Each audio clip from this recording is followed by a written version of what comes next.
দোয়া করি আল্লাহ এই ধরনের মা আরো বেশি বেশি করে এই জাতিকে দান করুন। সেই রকমই এক মায়ের সাথে আমার কথা হয়েছে, শরীফ উসমান হাদির মা, সালাম বিনিময় হয়েছে। তিনি যখন অসুস্থ ছিলেন হসপিটালে, তখন অত্যন্ত পর্দানশীল মহিলা, দিনদার মহিলা, আলহামদুলিল্লাহ তার সন্তানকে তিনি জাতির জন্য উপহার দিয়েছেন। হাদি দুনিয়া থেকে চলে গিয়েছে, কিন্তু কোটি কোটি হাদি সে তৈরি করে রেখে গেছে। হাদিরা বেঁচে থাকলে বাংলাদেশ পথ হারাবে না ইনশাআল্লাহ। ইনসাফের বাংলাদেশ কায়েম হবে। পুরুষদের মতো নারীরাও কর্মক্ষেত্রে সমান অবদান রাখবেন, সম্মান এবং নিরাপত্তার সাথে। আমরা তার যে কোনো মূল্যে নিশ্চিত করব ইনশাআল্লাহ।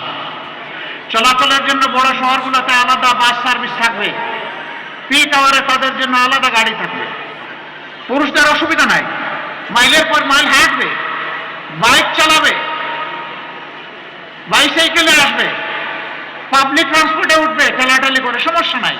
কিন্তু আমার মায়ের সমস্যা আছে, সেই সম্মানটা আমরা নিশ্চিত করবো ইনশাআল্লাহ।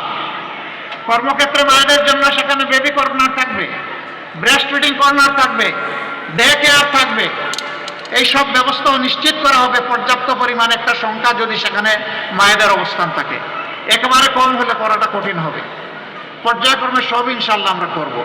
আমরা বলেছিলাম যে সমস্ত মায়েরা সন্তান পুষেন তাদের জন্য আমরা 5 ঘন্টা কর্মঘণ্টা করতে চাই। কিছু লোক হই হই রই রই শুরু করে দিল। 5 ঘন্টা করলে তারা তো আর মানুষ তাদেরকে কর্মক্ষেত্রে নেবে না। আমাদের কথাগুলো না শুনেই চিৎকার শুরু করে দিল, লাফালাফি শুরু করে দিল। আমরা কি বলেছি তারা বোঝারও চেষ্টা করে নাই। আমরা বলেছি বহু মা সন্তান লালন পালন করতে গিয়ে চাকরিটাই ছেড়ে দেন, এরপরে সেই চাকরিতে আর ফিরে যেতে পারেন না। বরঞ্চ 5 ঘন্টা যদি কর্মঘণ্টা করা হয়, সন্তানের সেখানে যদি বেবি কেয়ার সিস্টেম করা হয়, তাহলে ও মা তার প্রয়োজন পূরণের জন্য, তার দক্ষতা কাজে লাগানোর জন্য সেখানে থেকে যাচ্ছেন, তাকে বিদায় নিতে হচ্ছে না, তিনি ঝরে পড়ছেন না।